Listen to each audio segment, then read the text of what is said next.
I used to spend the night in hotel parking lots. What was I gonna do? I ain't had nowhere to stay, so I lived in the car. I had $35. And I said, come on, God, man, I've been trying to make this dream come true. You done left me out here like this.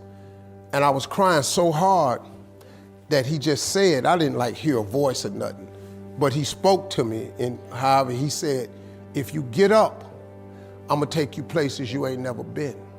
Now I was finna quit. So I said, skip it. I'm gonna quit anyway. So I got in my car, I went to a payphone, and I was gonna call my dad. You remember back in the day where you could punch in a code and call your answering machine and get your messages? So I called, and I punched in the code, and it said, doop. He said, hey, Steve, this is Chuck Sutton with Showtime at the Apollo. We saw a tape of you. You're very funny. If you could get here Sunday night, we'd love to put you on television. Call me back. Let me know if you can make it. So I hung the phone up. I'm crushed, because my whole dream of being on TV, and I couldn't get to New York. I got $35. How I'm gonna get to New York? I can't make it.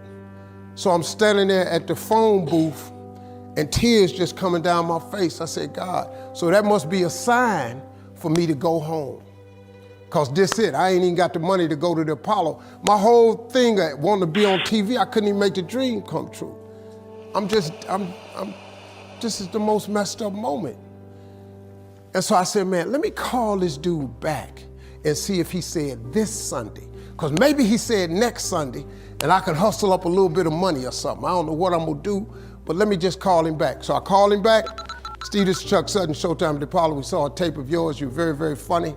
Look, we have an opening Sunday night at Showtime at the Apollo. If you can make it, we'd love to put you on TV. I said, it's this Sunday. Before I hit the button, I heard, doop, you have another message. Now, it wasn't there before. So I punched my code in. I listened to the second message. It said, Steve Harvey, this is Tom Sobel from the Comedy Caravan. This was a Thursday. He said, I have a gig in Jacksonville, Florida on Friday night that pays $150. If you can get there Friday night, you'll make $150.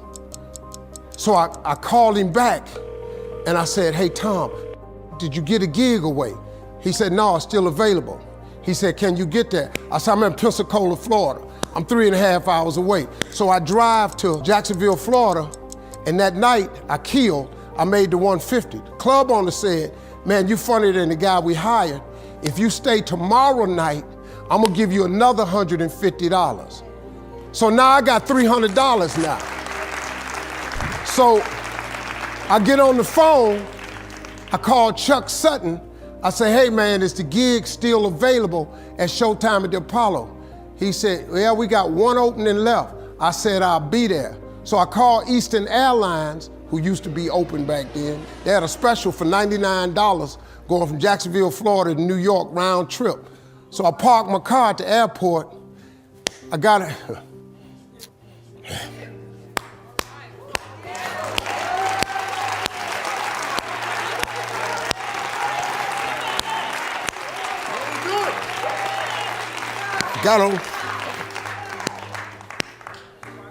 Got on plane, flew. Everything I had was in 2 bags. Got to the Apollo. I said, hey man, I'm here. I got there at 11 o'clock in the morning. He said, you can't stay here because you don't come on to the late show tonight. I said, man, I ain't got nowhere to go. I said, if you just let me stay in this building, man, I ain't gonna move around nothing. I ain't got nowhere to go. I'm in Harlem, I can't go back out here. I got these 2 bags.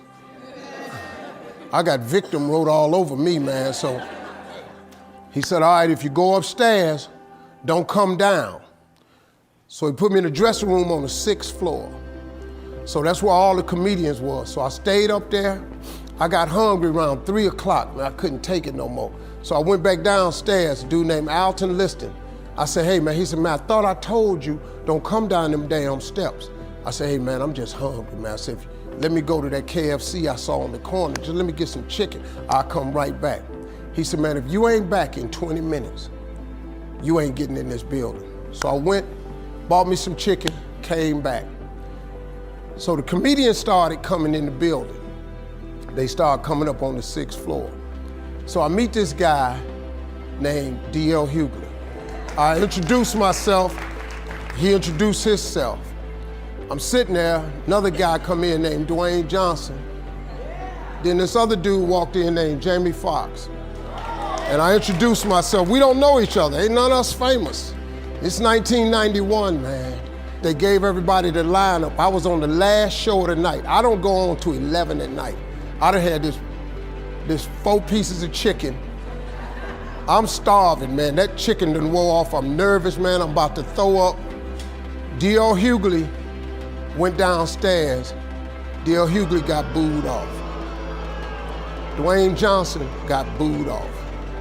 Jamie Foxx went down there and got booed. They booed Jamie, then Jamie started singing. And then they started clapping. And Jamie had their ass, then he went back to them jokes, and they got his ass. So I'm walking down the steps and I see Jamie sitting on the steps. I said, hey man, hang in there. He said, man, that ain't never happened to me before, man. This is crazy. This Jamie Foxx, man, one of the most talented people in all of comedy. And now, you don't even know how nervous I am, man. I can't even, my breathing is shot because these dudes been booed. So I walk out, I had wrote this joke. Mike Tyson had got in a fight in Harlem with this heavyweight named Mitch Green. Mike Tyson had hit the dude in the eye in the store. Now he was on the news, his eye was swollen. So the joke I wrote was, they was interviewing Mitch Green and he was telling everybody what happened, but his eye took over the interview. And I wrote this joke that his eye started talking and was just, I tell you what happened. The heavyweight champ's fist is coming towards my face. I just said, Lord, Lord, Lord. And I wrote this whole joke about this dude's eyeball talking. And when the punch came, and all this here, the Apollo, man, they went crazy. They lost their mind. I got a standing ovation, man. I walked off stage, man, just started crying. I couldn't believe it. And they paid me. I made $750 for being on TV for one night. I'd never made $750 telling jokes in one night. And so that was my first television appearance. A couple weeks later, Sinbad was the host of the show. He got this job on Different World. And so he quit. And so Mark Curry became the host. And then Mark Curry got hanging with Mr. Cooper and he quit. And they came to me and said, would you come back to New York and host amateur night for us to just try you out? Oh, ain't no problem. And so I went to New York, I hosted amateur night, and I was killing. But every time we went to commercial break, I was supposed to let the warm-up act take over like Ruben does. But I knew not to let the warm-up act do that because he would change the attitude of the crowd because Apollo was a wild place. So I stayed out there. I did the warm-up and the hosting. And I created a bond with that audience.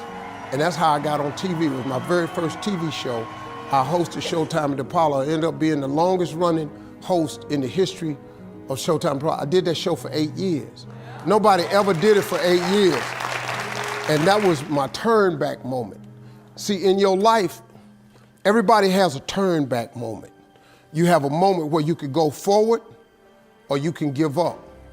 But the thing you have to keep in mind before you give up is that if you give up, the guarantee is it will never happen. That's the guarantee of quitting, that it will never happen, no way under the sun. The only way the possibility remains that it can happen is if you never give up no matter what. Because God is always coming. He's never too late. At your